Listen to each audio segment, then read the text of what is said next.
bertugas dalam 3AM. Sebelum kita mendengar renungan dari Pastor Reja, saya suka memperkenalkan Pastor Reja kepada kita semua sebagai pengenalan mesra pembicara kita. Terlebih dahulu saya mengatakan terima kasih kepada Pastor Reja karena sudi menerima undangan daripada 3AM untuk menjadi pembicara dalam renungan petang Sabat ini. Pastor Reja merupakan anak sulung dari 3 adik-beradik dan adik bungsu beliau adalah perempuan dan beliau dilahirkan di Cilacap di Provinsi Jawa Tengah dan kini merupakan gembala jemaat di Ngalian dan Kebun Anggur Semarang, Indonesia. Beliau lahir pada 17 Agustus 1985.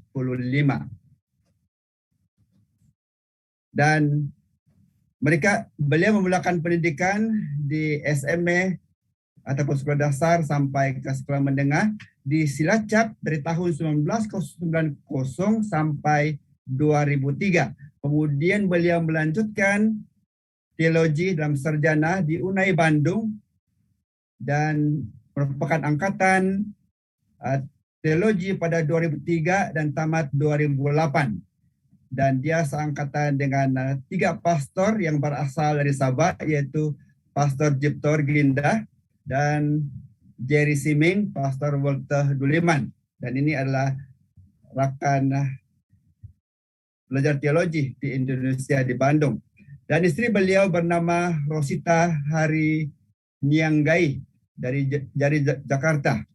Dan mereka telah dikurniakan seorang anak perempuan, kalau tidak silap, dengan bunyi nama ini, Panuilah Tirja Damares, berumur 8 tahun.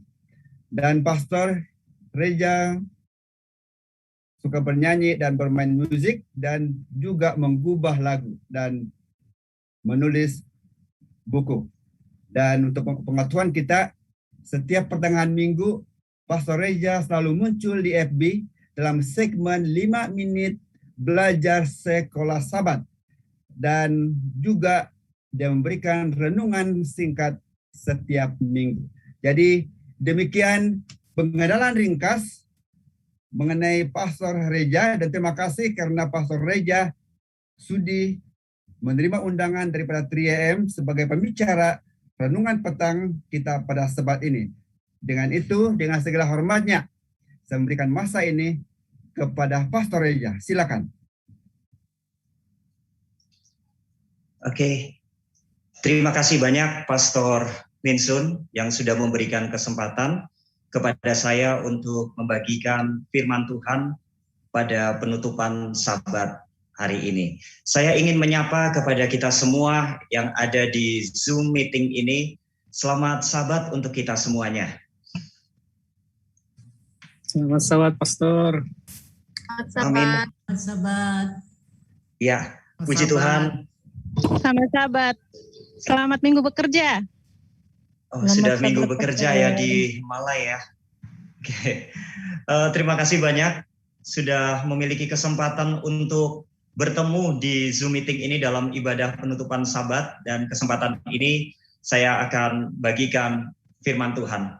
Sebagaimana yang sudah disampaikan oleh Pastor Minsun tadi, bahwa saya teringat dengan ketiga sahabat saya pada waktu berkuliah teologi di UNAI Bandung, yaitu dengan Pastor Giftor, Pastor Jerry, dan Pastor Walter.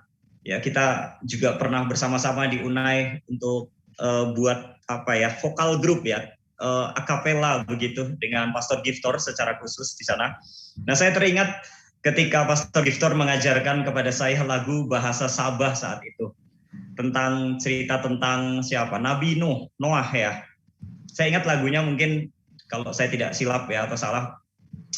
Inua minomo soy kapal, inua minomo soy kapal, inua minomo soy kapal, sinuhut kinoro hingan. Nah, kira-kira seperti itu. Ratu Hirosam nolo puto tudan, Ratu Hirosam nolo puto tudan. Nah, kira-kira seperti itu. Mungkin saya sudah agak lupa tapi dari spellingnya, tapi Seperti itu yang pernah diajarkan dan kami nyanyi bersama pada saat itu. Ya, senang sekali pada saat ini boleh membagikan firman Tuhan, dan judul atau tajuk yang saya bawakan pada penutupan Sabat ini yaitu saya plus Yesus sama dengan kebahagiaan. Siapa sih yang tidak suka bahagia di dalam hidup ini? Semua orang pasti pengen atau ingin bahagia. Orang di dalam rumah tangga ingin bahagia. Orang bekerja ingin bahagia. Orang melakukan segala sesuatu ingin bahagia. Tidak ada orang yang tidak ingin bahagia. Pasti semua ingin kebahagiaan di dalam hidupnya. Itulah sebabnya saat ini saya ingin membagikan satu pelajaran tentang kebahagiaan. Saya plus Yesus sama dengan kebahagiaan. Saya mau mengajak kita untuk belajar firman Tuhan secara simple atau sederhana. Karena saya suka sesuatu yang sederhana atau simple, dan saya akan bagikan pada saat ini. Kalau kita, saudara-saudara, ada Alkitab atau Bible di rumah, mari kita buka di dalam kitab Lukas, pasal 19, Lukas 19 ayat yang ke-1 sampai ayat yang ke-10. Lukas pasal 19 ayat 1 sampai dengan ayat yang ke-10. Judulnya adalah Zakheus. Saudara-saudara mungkin sering mendengar cerita tentang Zakheus. Tapi saat ini izinkan saya untuk membagikan tentang Zakheus. Ketika saya mencoba untuk belajar dan mencoba untuk menyelami kehidupan Zakheus di masa yang lalu, dan saya akan bagikan. Lukas 19 ayat 1. Saya akan bacakan. Yesus masuk ke kota Yeriko dan berjalan terus melintasi kota itu. Ini adalah perjalanan Yesus yang terakhir menuju ke Yerusalem. Dan kita tahu bahwa di Yerusalem nantinya Yesus akan ditangkap, Yesus akan disalibkan, dan dia akan mati di Yerusalem. Sebelum sampai ke kota Yerusalem, Yesus harus melewati kota yang namanya kota Jericho atau Yeriko. Nah, saya coba cari tahu saudara-saudara, bagaimana kota Yeriko pada zaman Yesus saat itu. Saya dapati bahwa kota Jericho pada zaman Yesus itu adalah kota yang sangat indah. Kota yang ditumbuhi oleh banyak tumbuh-tumbuhan hijau. Banyak pohon-pohon kurma di sana. Ada banyak mata air yang tidak dapat kering. Dan saya mencoba membayangkan, kalau ada kota, tempat yang seperti itu, pasti kota itu adalah kota yang hidup. Kota yang menyenangkan. Dan itulah kota Yeriko pada zaman Yesus. Saya tidak tahu kalau di Sabah ada kota yang seperti itu. Mungkin kota Kinabalu, seperti itu. Kalau di Indonesia ada tempat di mana banyak orang berkunjung karena keindahannya, misalnya atau contohnya di Pulau Bali. Mungkin dari antara saudara-saudara pernah ada yang ke Bali. Atau kalau di daerah Jawa, Pulau Jawa, yaitu kota Yogyakarta. Ada banyak di sana tempat-tempat yang indah. Dan kalau banyak tempat indah seperti itu, pasti banyak pengunjung. Banyak khalayak ramai orang yang datang ke sana untuk melihat pemandangan indahnya. Nah, kota Yeriko juga seperti itu. Banyak orang, ramai orang di sana berkunjung melihat pemandangan indah, kota yang hidup, kota Jericho. Nah, itulah sebabnya kalau ada kota yang seperti ini banyak orang, pasti banyak pedagang. Banyak orang yang berdagang, berjualan makanan, karena banyak orang, ramai orang di sana. Kota Jericho juga seperti itu. Oleh sebab itu, seperti ada pepatah mengatakan, ada gula, pasti ada semut, maka kalau ada orang banyak, pasti ada uang. Oh bukan, kalau ada uang, pasti ada orang, seperti itu. Nah, kota Jericho juga begitu. Ada banyak pemungut-pemungut cukai di sana, karena banyak orang. Wah, ini kesempatan untuk mendapatkan uang di sana. Jadi itulah kira-kira kota Jericho pada zaman Yesus. Sekarang kita lihat ayat yang kedua. Mari kita lihat ayat yang kedua. Di situ ada seorang bernama Zakheus, kepala pemungut cukai, dan ia seorang yang kaya. Nah, saya mencoba untuk menulis di whiteboard ini, diperkenalkan seseorang yang bernama Zakheus. Siapa itu Zakheus? Sekarang saya mau tulis Zakheus di sini. Nah, Zakheus diperkenalkan di ayat 2 sebagai pekerjaannya adalah kepala pemungut cukai atau pajak ya. Cukai atau pajak. Kepala pemungut cukai itu pekerjaannya. Lalu bagaimana status sosialnya? Dia adalah seorang yang kaya. Wah, ternyata uangnya banyak. Itulah Zakheus yang diperkenalkan. Nah, pekerjaan sebagai seorang pemungut cukai, sebagai seorang yang kaya, hidupnya itu pasti senang sekali. Bahagia sekali kalau uangnya banyak, pekerjaannya bagus. Tetapi tidak begitu dengan Zakheus, saudara-saudara. Kenapa begitu? Pekerjaan pemungut cukai itu pada zaman Yesus adalah pekerjaan yang sangat dibenci. Kenapa? Karena pekerjaan sebagai pemungut cukai adalah bekerja untuk penjajah. Karena pada waktu itu Israel kan sedang dijajah oleh pemerintah Romawi. Nah, mereka bekerja untuk penjajah. Nah, bahkan menjadi seorang pemungut cukai itu pekerjaannya tidak jujur. Mereka memungut cukai atau pajak dari masyarakat itu rangkap 3. Jadi mereka berikan kepada penjajah yaitu bangsa Romawi, mereka juga berikan kepada kepala pemungut cukai, dan mereka mengambil keuntungan sendiri. Jadi sangat dibenci. Ini sangat merugikan orang-orang pada saat itu. Makanya pekerjaan sebagai seorang pemungut cukai itu dibenci. Meskipun Zakheus adalah orang Yahudi, tetapi karena pekerjaannya begitu sangat dibenci oleh orang-orang di sekitarnya. Tetangganya membenci dia, dan bahkan dia dikucilkan, disingkirkan. Saudara-saudara, boleh bayangkan, kalau kita di satu khalayak ramai atau kita di satu tempat, kita dikucilkan. Contohnya di gereja. Kalau kita datang ke gereja untuk beribadah, kebaktian di sana, tapi kita disingkirkan. Rasanya kan tidak enak ya. Kalau kita pergi ke satu tempat, entah di sekolah, entah di satu tempat pekerjaan, entah di tempat kita tinggal, kita dikucilkan, disingkirkan, kan rasanya tidak enak. Nah, itulah yang dialami oleh Zakheus saat itu. Meskipun uangnya banyak, tapi ada sesuatu yang hilang di dalam hatinya, yaitu kebahagiaan. Dia tidak bahagia meskipun pekerjaannya bagus, uangnya banyak, dia sebagai orang yang kaya, tapi dia tidak bahagia di dalam hidupnya. Nah, saya mendapatkan pelajaran dari sini, bahwa ternyata uang bukanlah segala-galanya. Harta benda itu bukanlah segala-galanya. Ada banyak orang yang kaya, orang yang punya banyak harta, punya banyak uang, pekerjaannya bagus, akan tetapi hidupnya tidak bahagia. Ada banyak yang seperti itu. Tetapi kebahagiaan bukanlah diukur oleh uang atau harta. Dan inilah yang dialami oleh Zakheus. Itulah sebabnya keperluan atau kebutuhan dari Zakheus adalah kebahagiaan. Dia menginginkan kebahagiaan, tapi dia tidak tahu bagaimana caranya mendapatkan kebahagiaan itu. Nah, suatu kali saudara-saudara, dia pernah mendengar cerita tentang Yesus. Bahwa Yesus adalah orang yang bisa memberikan kebahagiaan. Yesus adalah orang yang bisa memberikan sukacita. Dan dia hanya mendengar. Dia tidak pernah bertemu dengan Yesus. Dia pernah mendengar bahwa Yesus bisa memberikan sukacita. Bahwa Yesus menerima orang-orang yang terbuang seperti Zakheus. Tapi dia tidak pernah bertemu. Nah, suatu kali ketika Yesus sampai ke kota Jericho, ini kan sesuatu hal yang baik. Wah, ternyata Yesus sampai ke kota Jericho, tempat di mana Zakheus tinggal. Itulah sebabnya Zakheus rindu untuk bertemu dengan Yesus pada saat itu. Dia ingin membuktikan apakah benar-benar Yesus memberikan kebahagiaan untuk dirinya. Nah, pada waktu dia mau bertemu dengan Yesus, mari kita baca ayat yang ketiga dan ayat yang keempat. Lukas 19 ayat yang ketiga dan ayat yang keempat. Ia berusaha untuk melihat orang apakah Yesus itu, tetapi ia tidak berhasil karena orang banyak, sebab badannya pendek. Maka berlarilah ia mendahului orang banyak dan memanjat pohon ara untuk melihat Yesus yang akan lewat di situ.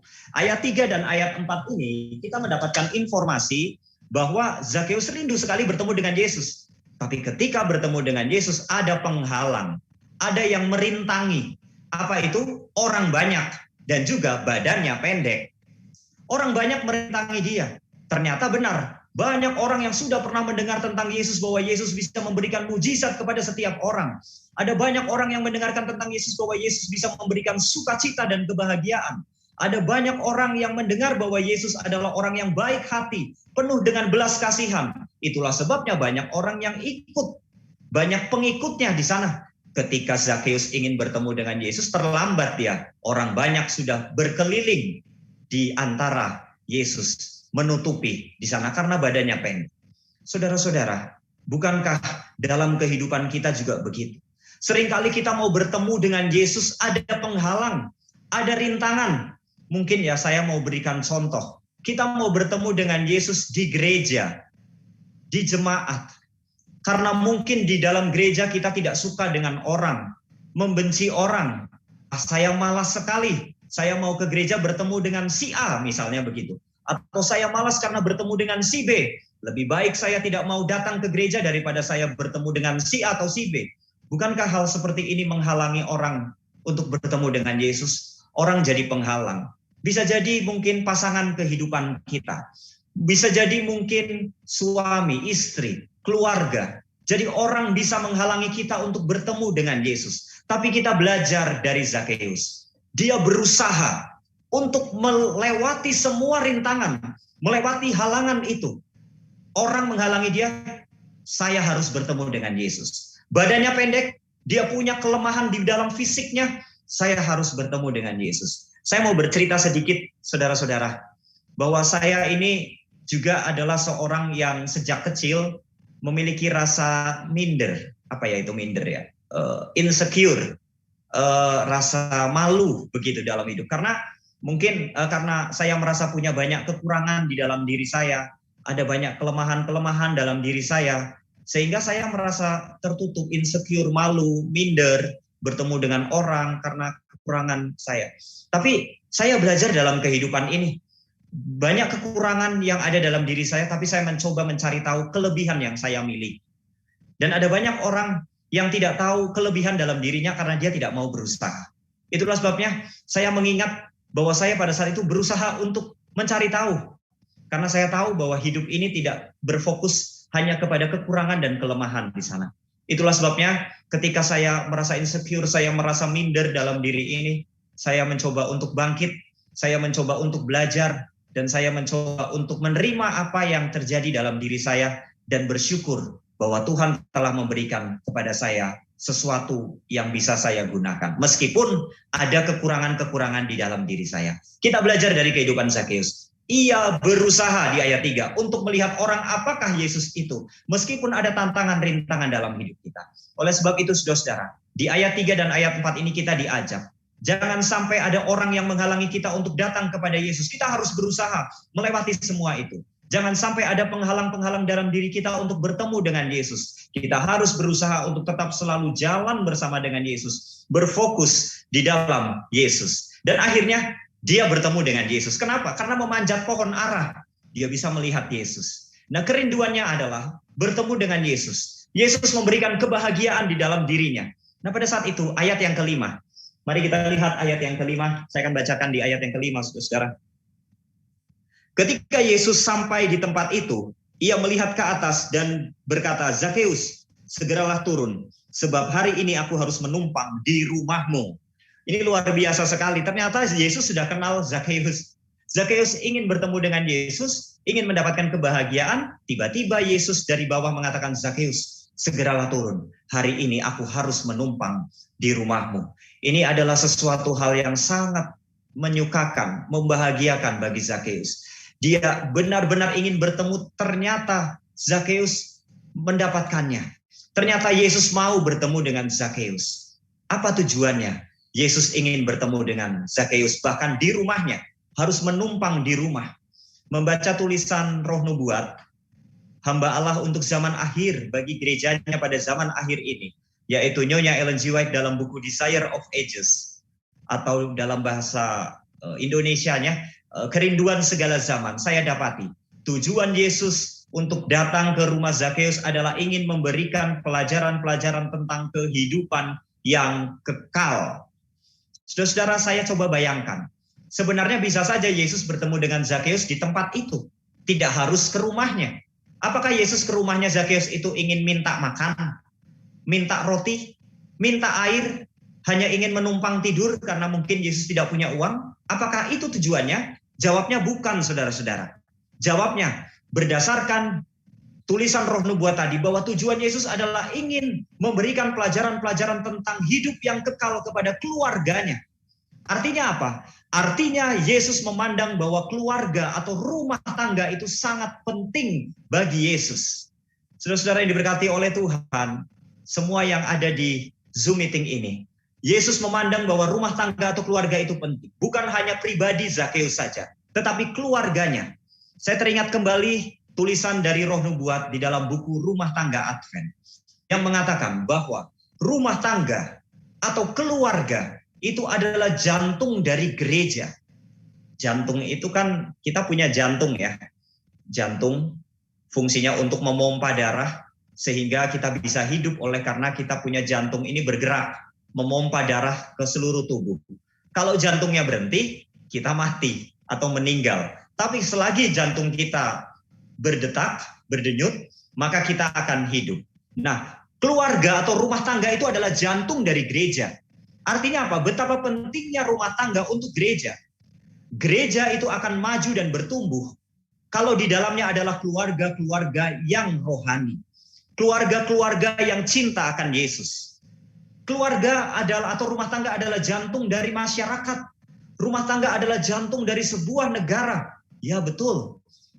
Kesuksesan atau kemajuan dari negara, entah itu negara Malaysia atau Indonesia, tergantung dari setiap rumah tangga atau keluarga-keluarga yang ada di dalamnya.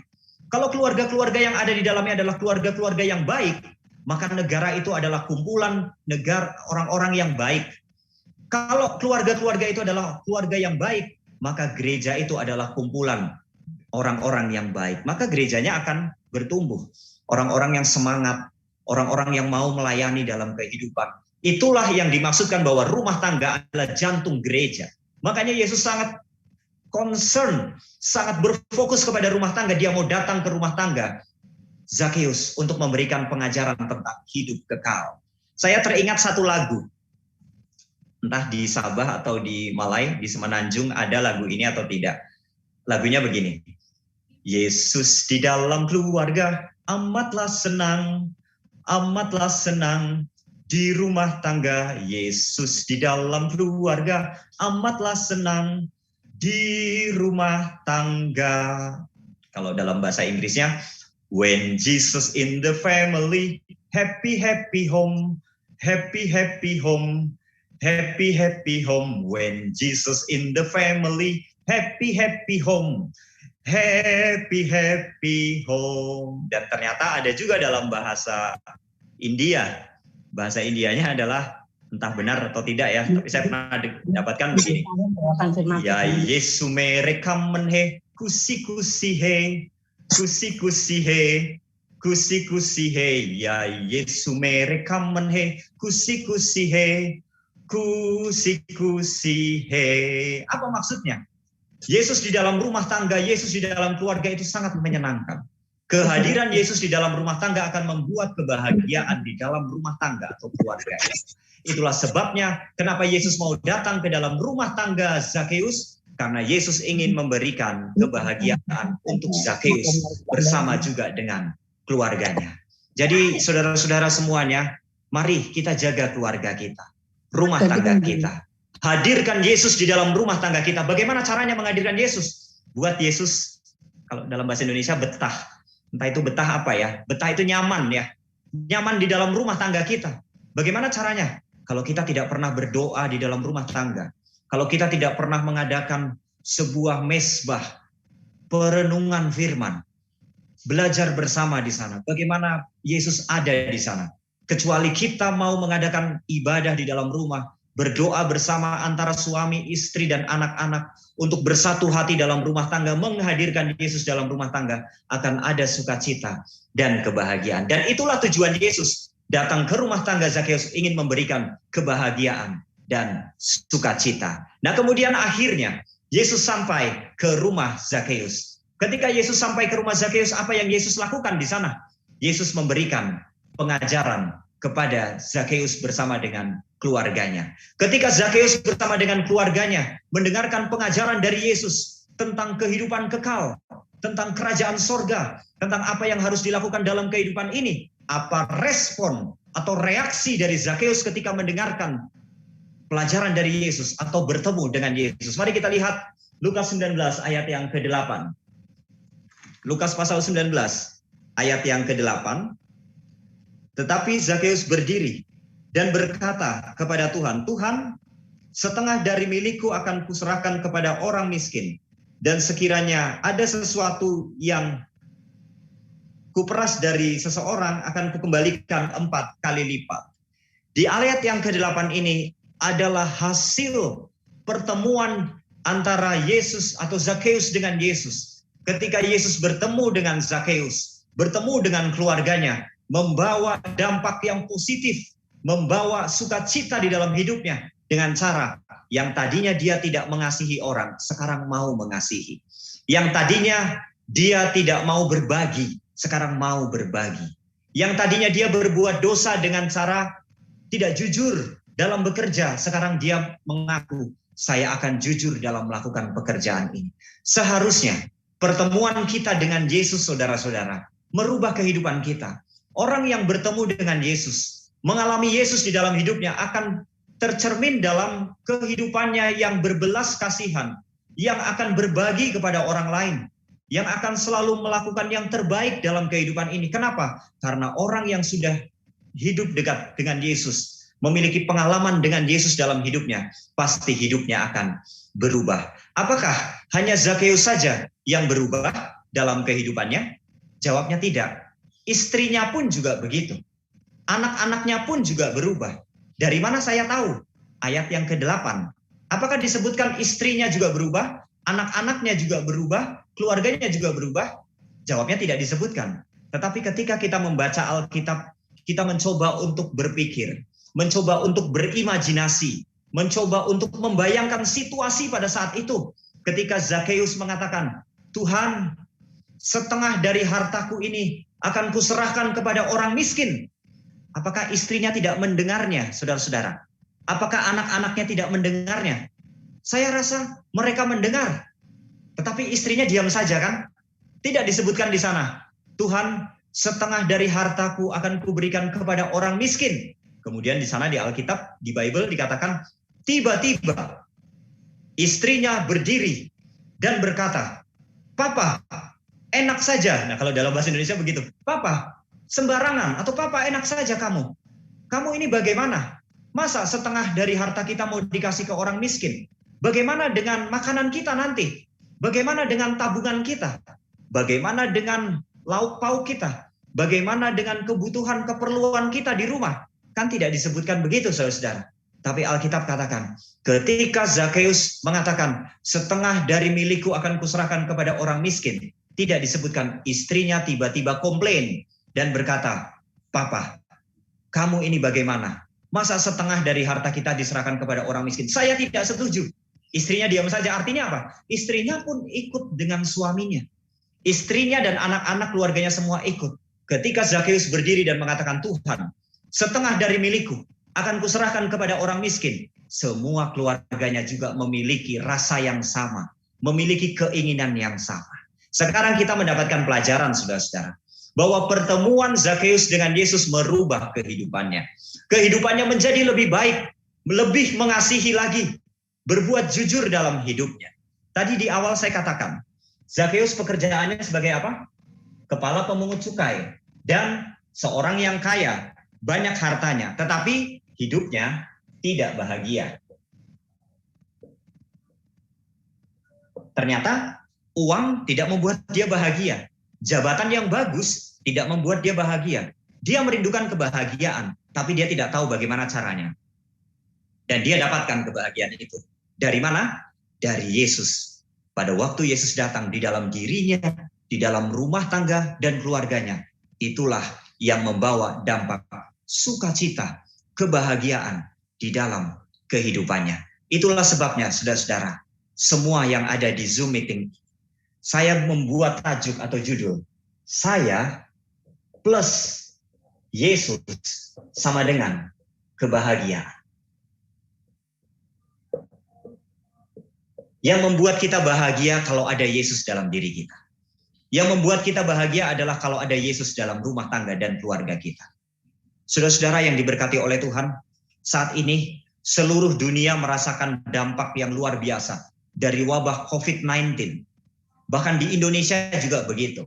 Saya melihat berita di Malaysia juga begitu. Bahkan di seluruh luar negeri. semua keadaan sedang kacau. Semua keadaan di dunia ini situasinya sedang luar biasa sekali. Dan kita sebagai umat gereja Masa Advent hari ke-7 percaya akan firman Tuhan yang mengatakan menjelang kedatangan Yesus yang kedua kali, tanda-tanda kesusahan akan mengikutinya. Salah satunya adalah wabah COVID-19. Kenapa? Karena ini sifatnya adalah universal. Seluruh dunia merasakannya. Kita sebagai umat-umat gereja Masa Advent hari ke-7 atau Seventh Day Adventist percaya akan firman Tuhan. Bahwa itu akan digenapi. Dan kita akan mengalami kesusahan dalam hidup. Tetapi setiap orang yang hidup di dalam Yesus, maka mereka akan mendapatkan sukacita dan kebahagiaan. Meskipun berjalan di dalam kesusahan. Itulah sebabnya saudara-saudara semuanya, Yesus berjanji bahwa Dia akan memberikan keselamatan atau akan membebaskan kita bukan dari badai, bukan dari masalah, tetapi Yesus membebaskan kita di dalam masalah. Kenapa? Kalau dari badai atau dari masalah, artinya kita diluputkan, kita tidak akan mengalami masalah, tetapi Yesus mengizinkan masalah-masalah datang dalam hidup kita supaya Yesus berkarya di sana. Kita bergantung sepenuhnya. Meskipun kita mengalami kesusahan di dalam hidup ini, kalau bersama dengan Tuhan, pasti kita akan mendapatkan sukacita, kebahagiaan, dan kekuatan. Melalui renungan firman Tuhan, penutupan Sabat, dari pengalaman Zakheus ini, mengajak kepada kita semuanya untuk hidup dekat, akrab, karib dengan Yesus setiap hari. Saya plus Yesus sama dengan kebahagiaan. Saya minus Yesus tidak ada kebahagiaan. Bagaimana caranya supaya saya bahagia? Ada Yesus dalam hidup. Bagaimana caranya supaya Yesus ada dalam hidup saya? Setiap hari saya harus berdoa.